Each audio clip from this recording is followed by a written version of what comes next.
Assalamualaikum warahmatullahi wabarakatuh. Yang saya hormati tim asesor penilai PDD UKT-PT. Perkenalkan Bapak Ibu, nama saya Dr. Nurfarisa SSI MSc. Saya adalah staf dosen pada Prodi Fisika, Fakultas Matematika dan Ilmu Pengetahuan Alam, Universitas Pendidikan Ganesha. Pada kesempatan ini, saya menyampaikan pernyataan diri sebagai bentuk pertanggungjawaban akademik dan profesional dalam melaksanakan tugas-tugas Tridharma Perguruan Tinggi, khususnya pada pendidikan dan pengajaran.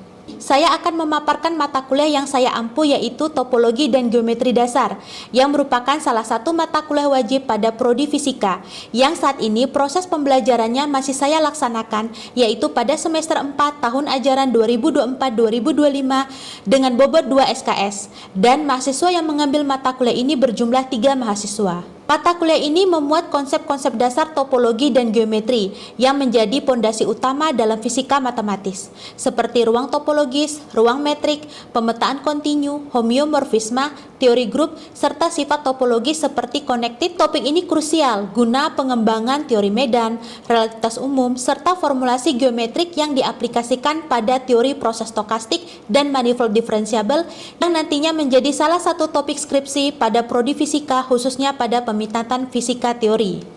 Mata kuliah Topologi dan Geometri Dasar merupakan mata kuliah konseptual dan abstrak yang menjadi pondasi penting dalam berbagai bidang, khususnya fisika teori. Supaya proses pembelajarannya efektif dan berdampak, pelaksanaan perkuliahan perlu dirancang secara holistik melalui pendekatan DIA, delivery, yaitu saya menyusun pemahaman konseptual secara sistematis, menyampaikan materi secara terstruktur dan mudah dicerna sehingga mahasiswa dapat membangun pemahaman konseptual yang solid sejak awal. Interaction, yaitu saya mengembangkan kemampuan berpikir abstrak dan kritis mahasiswa. Mahasiswa dilatih untuk mengembangkan pemahaman mendalam, membangun argumentasi matematis, dan mengaitkan konsep dengan aplikasi nyata dalam fisika atau bidang lain. Dan terakhir, assessment, saya mengukur pemahaman dan kemampuan aplikasi mahasiswa, mengukur kemampuan konseptual dan analitik mahasiswa, memberikan umpan balik yang terukur, serta mendorong mahasiswa untuk tidak hanya memahami teori, tetapi juga dapat mengaplikasikannya dalam konteks fisika matematis. Setelah mengikuti perkuliahan ini, mahasiswa diharapkan memiliki pemahaman gambaran materi yang utuh dan komprehensif tentang konsep dasar ruang topologis dan ruang matriks, sifat dan karakteristik pemetaan kontinu dan homeomorfisme, keterkaitan antara topologi, teori grup, dan geometri, serta mahasiswa dapat mempersiapkan diri secara konseptual dan matematis untuk memahami dan meneliti topik-topik lanjutan seperti manifold diferensiabel dan ruang-ruang geometri lainnya yang relevan untuk skripsi di peminatan fisika teori. Materi pada perkuliahan Topologi dan Geometri Dasar berdasarkan pada capaian pembelajaran lulusan Prodi yang tersusun dari capaian pembelajaran sikap, capaian pembelajaran keterampilan umum, capaian pembelajaran keterampilan khusus, serta capaian pembelajaran pengetahuan, yang kemudian diturunkan menjadi capaian pembelajaran mata kuliah CPMK, yaitu mampu memahami geometri Euclidean, pemetaan gabungan, geometri permukaan bola, dan geometri hiperbolik non-Euclidean, geometri afin, geometri proyektif, geometri dan teori grup, serta topologi, yang kemudian diturunkan menjadi sub CPMK yang terdiri dari sub CPMK 1-7, memahami dan menguasai konsep-konsep dasar geometri Euclidean, memahami dan menguasai konsep pemetaan gabungan, memahami dan menguasai konsep pemetaan permukaan bola dan geometri hiperbolik non-Euclidean, memahami dan menguasai konsep geometri afin, memahami dan menguasai konsep geometri proyektif, memahami dan menguasai konsep geometri dan teori grup, serta memahami konsep-konsep dasar dalam topologi dan berbagai jenis geometri. Selanjutnya, ketujuh sub CPMK diimplementasikan ke dalam perkuliahan sebanyak 16 kali pertemuan. 2 diantaranya adalah ujian tengah semester dan ujian akhir semester. Untuk asesmen pada akhir proses pembelajaran, saya menerapkan bobot sikap sebesar 10%, partisipasi dan aktivitas dalam proses pembelajaran sebesar 30%, penilaian kognitif yang terdiri dari ujian tengah semester sebesar 25%, dan ujian akhir semester sebesar 35%. Selanjutnya saya akan menyajikan proses pembelajaran, khususnya pada pertemuan ke-14 dengan materi pemetaan geometris, dengan bentuk pembelajaran luring, pertemuan di kelas, dengan metode pembelajaran case-based learning. Assalamualaikum warahmatullahi wabarakatuh. Om Swastiastu, Namo Buddhaya, salam sejahtera untuk kita semua dan salam harmoni. Salam harmoni. Oke, sebelum perkuliahan dimulai, alangkah baiknya saya meminta untuk Lisa memimpin doa sebelum perkuliahan dimulai. Baik Ibu, terima kasih atas waktu yang telah diberikan kepada saya. Untuk teman-teman, sebelum kita melakukan pembelajaran, alangkah baiknya kita melaksanakan doa terlebih dahulu. Untuk itu, untuk berdoa menurut agama dan kepercayaan masing-masing, berdoa dimulai. Berdoa selesai. Oke, terima kasih Lisa ya. Nah, adik-adik semua, hari ini adalah pertemuan ke-14 dan sebelumnya kita sudah membahas terkait dengan transformasi geometri. Nah, karena di sini adalah case based metode pembelajarannya, maka untuk pertama saya akan memberikan salah satu contoh case based terkait dengan geometri, transformasi geometri. Nah, contohnya adalah ini. Ini pada sehat semua kan ya? Aman? Ini adalah salah satu contoh case base ya terkait dengan transformasi geometri. Di kota imajiner geometrika, sistem keamanan kota bergantung pada pengenalan transformasi geometri untuk memantau pergerakan objek mencurigakan. Nah, jadi dia menggunakan deteksinya itu transformasi geometri. Nah, suatu hari terdeteksi pergerakan bayangan seorang pria pada peta digital yang berubah posisi secara berulang dan mengikuti pola tertentu.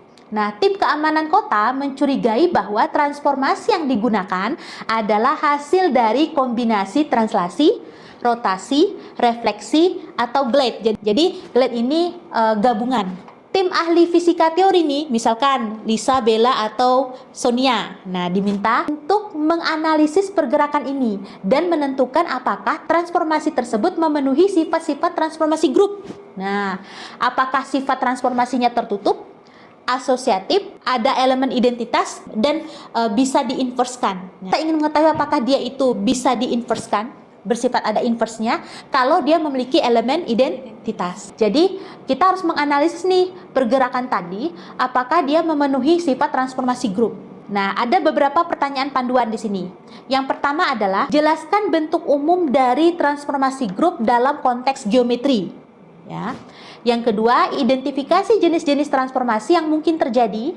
Yang ketiga adalah representasikan setiap transformasi dalam bentuk matriks. Jika memungkinkan, matriks itu adalah bentuk yang paling mudah kita pahami terkait dengan transformasi, karena matriks itu dapat dikatakan wakilan dari grup transformasi. Terkait dengan penyelesaiannya, nah bagian yang pertama yaitu bentuk umum transformasi grup. Nah adik-adik, pertemuan sebelumnya sempat kita membahas terkait dengan apa saja sih yang harus dipenuhi suatu transformasi untuk dikatakan sebagai transformasi grup. Nah jadi transformasi grup adalah dalam geometri merupakan himpunan dari transformasi, bisa translasi, rotasi, refleksi, atau glide ini, yaitu kombinasi. Kombinasi bisa translasi kemudian dicerminkan atau translasi kemudian dirotasikan. Nah, dia harus memenuhi 4 kriteria ini supaya dikatakan memenuhi transformasi grup. Nah, yang pertama adalah tertutup. Jika A dan B adalah transformasi dalam grup, maka A bundaran B juga dalam grup. Nah, itu oke ya. Dan bundaran ini adalah apa?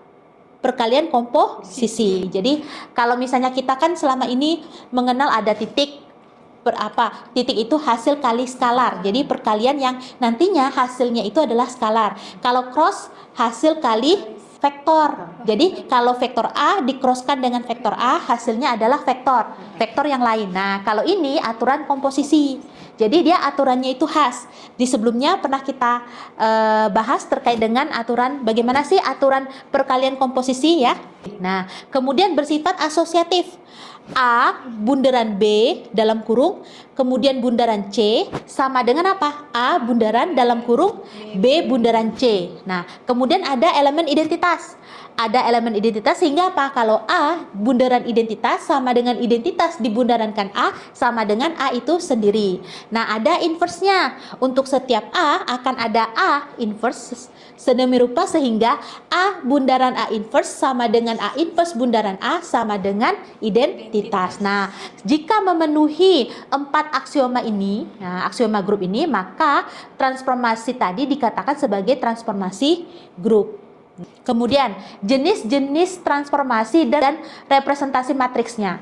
Pertama, translasi. Kalau translasi dalam fisika kita tahu translasi itu adalah pergeseran atau perpindahan, boleh pergeseran. Nah, translasi ini tulisannya apa?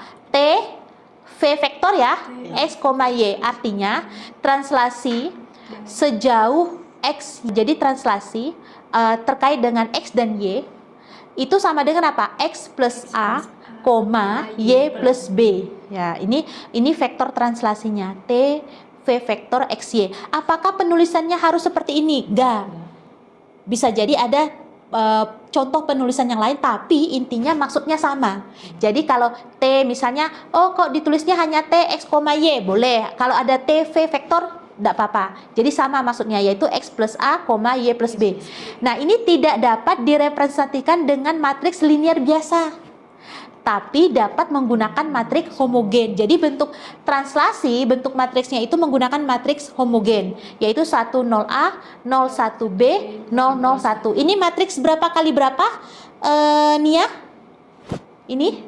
3 kali 3. Ya, ini matriks 3 kali 3, 3 baris, 3 kolom. Nah, terkait dengan rotasi, rotasi itu di sekitar titik asal, dia menggunakan sudut. Nah, rotasi yang diwakili dalam bentuk grup adalah namanya grup rotasi. Nah, jadi grup rotasi ini mewakili aturan rotasi. Nah, grup rotasinya yaitu adalah cos theta min sin theta cos pi. Nah, ini namanya grup rotasi. Bagaimana dengan refleksi? Refleksi terhadap sumbu X, pencerminan. Maka matriks refleksinya adalah MX. Berarti kan ini berarti rotasi terhadap sumbu X. Matriksnya adalah 1 0 0 min 1. Nah, kalau glide reflection artinya kombinasi refleksi dan translasi sepanjang arah refleksi. Tergantung ini apakah glide reflection. Nah, ini kombinasinya. Nah, ini jadi perwakilan grupnya seperti ini. Kemudian analisis sifat-sifat grup. Ingat, sifat grup itu pertama tertutup. Komposisi dua transformasi isometri seperti rotasi dan translasi menghasilkan transformasi lain yang juga bersifat isometri. Asosiatif itu adalah komposisi fungsi bersifat asosiatif, artinya F bundaran G baru bundaran H sama dengan F bundaran dalam kurung G bundaran H. Nah, itu tadi bersifat asosiatif. Kemudian identitas, ada fungsi identitas yaitu F I X Y yang tidak lain adalah XY, tidak mengubah titik dan menjadi elemen yang netral. Dan inversenya, setiap transformasi memiliki inverse. Contoh, rotasi dengan theta memiliki inversenya adalah rotasi minus theta. Jadi kalau dia rotasinya itu sebesar theta, inversenya adalah minus theta. Oke.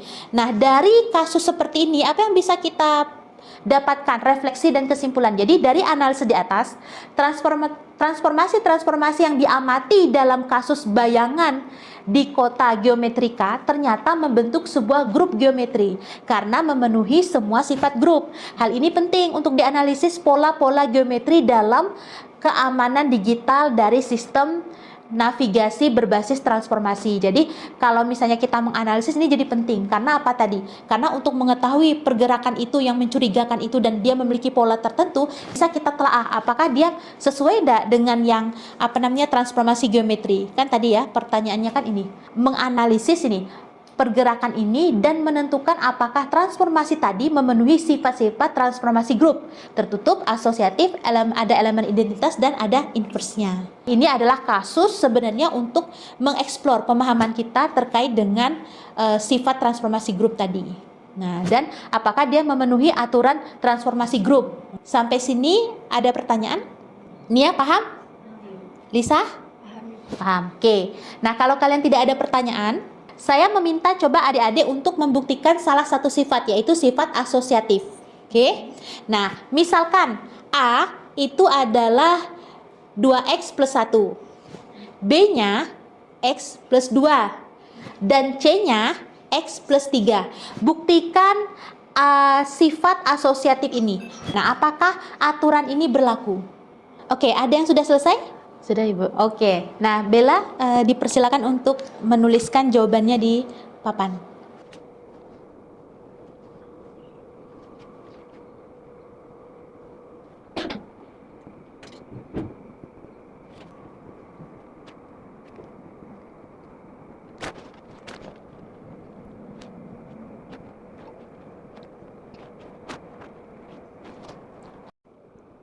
Oke, sudah selesai, Bella? Sudah, Ibu. Oke, nah Lisa dan Nia coba perhatikan terkait dengan jawaban teman kalian. Nah, di sini aturan komposisi. Yang pertama, kalau dalam tanda kurung berarti yang dikerjakan yang dalam kurung, yaitu A bundaran B. Ingat, B-nya apa? X plus 2. A-nya 2X plus 1. Ini masuk ke X kan? Ya, jadi 2 dalam kurung X plus 2 plus 1. Ini dikalikan 2X plus 4 plus 1. Hasilnya adalah 2X plus 5. Nah, kemudian bundaran C. C dulu yang masuk di sini, di X. C-nya berapa? X plus 3. Berarti X plus 3, 2 dalam kurung X plus 3, lalu ini plus 5. Hasilnya berapa? 2X plus 6 plus 5. 2X plus 11. Lisa dengan Nia bagaimana? Sama nggak jawaban kalian dengan Bella? Sama? Oke. Bagaimana dengan bagian yang sebelah kanan? Harusnya karena ini sifat asosiatif, kanan dan kiri sama. Nah, ternyata teman kalian jawabannya sama. Yang kanan, bagian yang kanan sama. 2X plus 11 juga. Nia? Oke, jadi jawabannya adalah ternyata berlaku sifat asosiatif. Jadi komposisi itu sedikit unik ya. Aturan perkalian komposisi dengan perkalian dot atau perkalian cross beda. Terima kasih Bella atas ini jawabannya. Tadi adalah contoh kasus yang sudah saya berikan. Kasus yang untuk adik-adik kerjakan adalah ini. Nah, seorang arsitek sedang merancang pola lantai yang simetris pada sebuah aula berbentuk persegi panjang.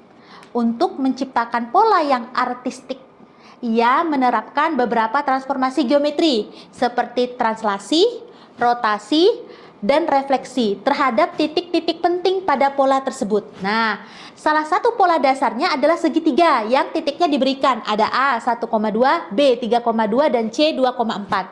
Nah, arsitek ingin mengetahui efek transformasi tertentu dan apakah komposisi transformasi yang dilakukan memenuhi sifat grup. Nah, yang menjadi pertanyaannya adalah pertama, representasikan transformasi translasi sejauh ada vektor V yaitu 2 min 1 dan dalam bentuk fungsi. Jadi representasikan transformasi translasi sejauh ini dalam bentuk fungsi dan matriks. Lalu terapkan pada titik A, B, dan C. Yang B, lakukan rotasi terhadap segitiga ABC sebesar 90 derajat berlawanan arah jarum jam terhadap titik asal. Yang C, lakukan refleksi terhadap sumbu X untuk segitiga yang telah ditranslasi. Dan D, tunjukkan bahwa komposisi dan transformasi menghasilkan transformasi lain dari jenis yang sama. Yang artinya apa? Sifatnya tertutup. Yang E, identifikasi elemen identitas dan inverse dalam himpunan transformasi tersebut. Dan EF, analisis apakah transformasi yang digunakan memenuhi sifat asosiatif. Nah, yang AB Bella, C dan D Lisa, E dan F Nia. Ya. Oke, adik-adik semua sudah menyelesaikan pertanyaannya? Sudah menjawab? Oke. Nah, untuk bagian yang pertama terkait dengan representasikan transformasi translasi sejauh V, ada vektor V di situ, besarnya 2, min 1 dalam bentuk fungsi dan matriks. Lalu terapkan pada titik A, B, dan C. Oke, kalau jawaban dari Bella seperti apa? Jadi untuk jawabannya itu kita pertama representasikan dia dulu ke matriks homogen Ya. seperti yang tadi itu. Tapi sebelum kita ke homogen itu kita jabarkan dulu untuk translasi yang seperti materi yang pertama itu bahwa Ya. X plus A, Y plus B. Tapi karena di sini B-nya itu min 1, maka jadi X plus 2, Y min 1. Oke, jadi bentuk fungsi translasinya X plus 2, Y min 1. Oke, selanjutnya? Kemudian kita representasikan ke matriks homogen, jadinya Ya. kan 1, 0, 2, kemudian 0, 1, min 1, kemudian 0, 0, 1. Kemudian kita transformasikan ke titik A, B, dan C. Nah, titik A-nya itu kan 1,2, kemudian translasinya itu 2, min 1, sehingga yang X itu ditambahkan dengan yang X, berarti 1 ditambah 2, kemudian yang Y itu kan 2, berarti 2 min 1, jadi untuk yang titik A itu jadinya 3, min 1. 3, min 1 atau 3,1? 3,1. Oke, yang B? Kemudian yang B juga sama, itu kan 3 ditambah 2 jadi 5, kemudian 2 min 1 itu 1, jadi untuk titik B-nya itu 5,1. 5,1, berarti dia bergeser sejauh X-nya 5, jadinya kan Y-nya Jadi 1. Yang C-nya? Yang C juga itu 2 ditambah 2 itu 4, kemudian 4 dikurang 1 itu 3, berarti 4,3. Oke, mudah kan? Nah, jadi kalau kalian paham dengan konsep, jadi intinya seperti ini. Ketika belajar, pahami konsepnya, bukan menghafal rumus, apalagi rumus cepat. Nah, itu nggak ada ya dalam seorang fisikawan, itu bukan mencari rumus cepat, bukan menghafal, tapi pahami konsepnya. Nah, jadi kalau tadi seperti teman kalian Bella, karena sudah paham konsepnya, jadi mudah menjawab. Bahkan ya, untuk orang-orang yang sudah terbiasa, nggak perlu lagi coret-coret kertas. Tapi untuk kalian yang masih semester 4 dan baru pertama mengambil mata kuliah ini, tidak jadi masalah coret kertas, atau masih ada yang kurang paham, bisa silakan maju ke depan diskusi. Jadi kalau yang sudah paham akan mudah memahaminya. Jadi intinya pahami konsepnya. Nah, terima kasih ya Bella atas jawaban A dan B-nya. Saya puas ya dengan hasil belajar Bella. Selanjutnya Lisa, untuk bagian C dan D. Nah, di bagian C, lakukan refleksi terhadap sumbu X untuk segitiga yang telah ditranslasi. Jadi, jawaban C itu yang akan Lisa kerjakan bergantung pada jawaban Bella. Jadi, kalau Bella benar, jawaban Lisa akan benar. Tapi kalau Bella keliru, Lisa juga ikutan keliru. Nah, jadi Lisa tinggal melakukan refleksi. Nah, bagaimana Lisa jawabannya? Baik, terima kasih Bu atas kesempatannya. Jadi pada jawaban C itu tadi kan sudah ditranslasikan oleh Bella. Sekarang itu Lisa pada bagian refleksi, di mana itu tadi itu diketahui matriks refleksi sumbu X-nya itu kan ada M sama dengan 1, 0, 0, min 1. Bukan 1, 0, 1, 0. 1, 0. Nah ya, kita harus bisa membedakan mana itu 0, mana itu 0. Oke? Oke, tidak apa-apa. Keliru sedikit tidak jadi masalah. Karena kalian masih dalam tahap belajar. Baik Ibu, Lisa lanjutkan. Seperti yang sudah dijelaskan tadi, di mana matriks refleksi sumbu X-nya itu kan M sama dengan 1, 0, 0, min 1. Oke. Di mana diketahui itu tadi segitiga telah mengalami translasi, sehingga itu akan menghasilkan titik-titik baru. Di mana titik baru yang pertama translasi pada A itu akan menjadi 3,1 pada titik A, dan pada translasi B itu akan menghasilkan 5,1, dan pada bagian translasi C itu akan menghasilkan 4,3. Nah, di mana matriks refleksi terhadap sumbu X itu tadi sudah dijelaskan bahwa 1, 0, 0, min 1. Sehingga proses refleksinya itu akan menjadi di mana M atau matriks translasi A itu akan menjadi matriks 3,1, sehingga hasilnya itu 3, min 1. Dan pada matriks translasi B itu akan menghasilkan matriks 5,1, itu akan hasilnya 5, min 1. Dan pada matriks translasi C itu akan menghasilkan matriks 4,3, akan menghasilkan 4, min 3. Sehingga pada terapan di sana itu jawabannya itu seperti tadi, di mana MTA atau matriks translasi A itu akan menghasilkan 3, min 1. Terus tuh pada MTB itu matriks translasi B itu akan refleksi atau translasi.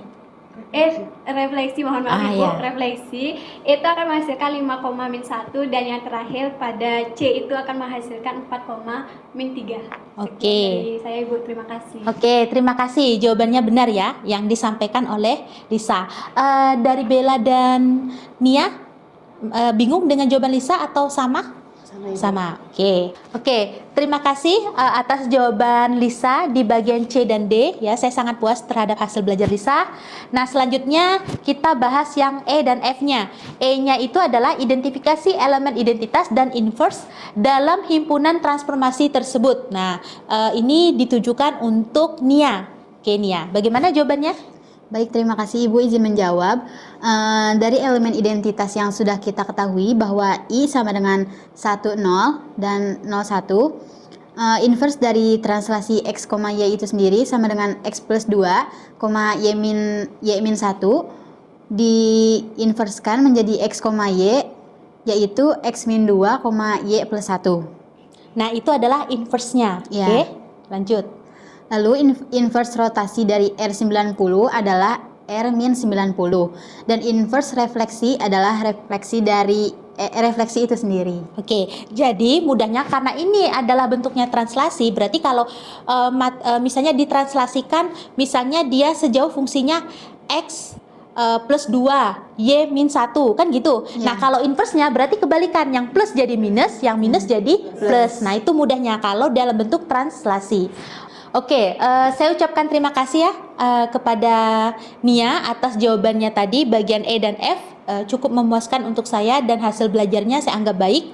Nah, untuk kasus tadi itu saya sudah punya kunci jawaban. Jadi ini adalah kunci jawaban yang saya kerjakan versi saya.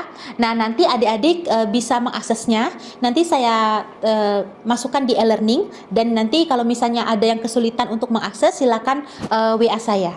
Oke. Nah, terkait dengan perkuliahan ini, adakah masukan dari adik-adik terkait dengan perkuliahan yang telah saya berikan dalam bentuk case-based learning-nya? Oke, ya. Baik Ibu, terima kasih atas kesempatan yang telah diberikan kepada saya. Di sini saya izin memberikan masukan, di mana pada tadi kan Ibu sudah menjelaskan materi, terus tuh kita itu udah dikasih kayak tes atau latihan-latihan, terus tuh semoga saya harapkan kedepannya itu lebih kayak ini juga dan lebih menyerukan kayak gitu. Kayak tadi itu kayak contoh dikasih tes tuh, terus tuh kita ada yang nggak ngerti nih Bu, terus tuh nanti Ibu itu kembali lagi, jangan lelah mengajari kami kayak tadi nggak ada yang ngerti, dijelaskan ulang seperti itu Bu. Jadi harapannya kedepannya itu lebih seru lagi kayak seperti ini. Sekian dari saya Bu, terima kasih. Oke, terima kasih sekali ya Lisa atas masukannya dan ini juga masukan yang berharga untuk saya. Kalau Bella dengan Nia ada masukan atau sama dengan yang Lisa sampaikan? Sama dengan yang Lisa sampaikan. Oke, sama dengan yang Lisa sampaikan. Oke, saya ucapkan terima kasih. Saya juga akan selalu mengupgrade diri saya dan saya juga berharap perkuliahan yang eksak, yang abstrak, yang mungkin kalian bingung ini belajar ini kedepannya untuk apa, kalian masih istilahnya masih masuk hutan rimba yang kalian nggak tahu di ujung itu apa gitu kan. Tapi yakinlah bahwa sebelum kalian seperti Einstein, seperti Hilbert, mereka belajar tanpa mereka harus tahu ujungnya seperti apa. Tetapi ternyata dengan konsep abstrak seperti ini dan kalian memperdalam dengan ilmu-ilmu yang mungkin orang akan menghindari mata kuliah seperti ini karena terbukti kalian bertiga yang berani mengambil mata kuliah ini. Jadi saya sangat berharap bahwa kedepannya mata kuliah ini menjadi basic kalian nanti untuk mengambil topik-topik selanjutnya, karena topik selanjutnya masih banyak. Kalian nanti bisa mengambil teori relativitas atau nanti kalian masuk ke teori gravitasi dan saya menjamin bahwa materi dasar seperti ini terkait dengan transformasi grup, bahkan apabila kalian mengambil topik riset terkait dengan geometri diferensial atau manifold diferensiable ini sangat dibutuhkan dan ini menjadi basic ilmu untuk kalian untuk penelitian selanjutnya. Jadi kalau memang tidak ada lagi yang masukan dari adik-adik, saya ucapkan terima kasih dan saya berharap adik-adik juga lebih semangat belajar. Semua materi tidak bisa dari saya, tetapi adik-adik harus bisa mengeksplor diri, belajar secara mandiri, dan apabila ada kesulitan silakan berdiskusi. Adik-adik, karena tadi perkuliahan kita diawali dengan berdoa, maka akan lebih baik untuk di penutup perkuliahan ini kita juga akhiri dengan doa dan saya meminta Lisa sebagai korti untuk memimpin doa. Baik Ibu, saya izin untuk memimpin doa untuk mengakhiri pembelajaran hari ini. Untuk teman-teman, kita akan melaksanakan doa. Untuk doa menurut agama dan kepercayaan masing-masing, berdoa dipersilakan. Berdoa selesai. Oke, terima kasih. Saya akhiri perkuliahan hari ini. Saya minta maaf apabila ada kata-kata saya yang tidak berkenan atau tidak nyaman untuk kalian. Saya minta maaf. Saya akhiri. Assalamualaikum warahmatullahi wabarakatuh. Om Santi Santi Santi Om. Salam sejahtera kita dan salam harmoni. Salam harmoni.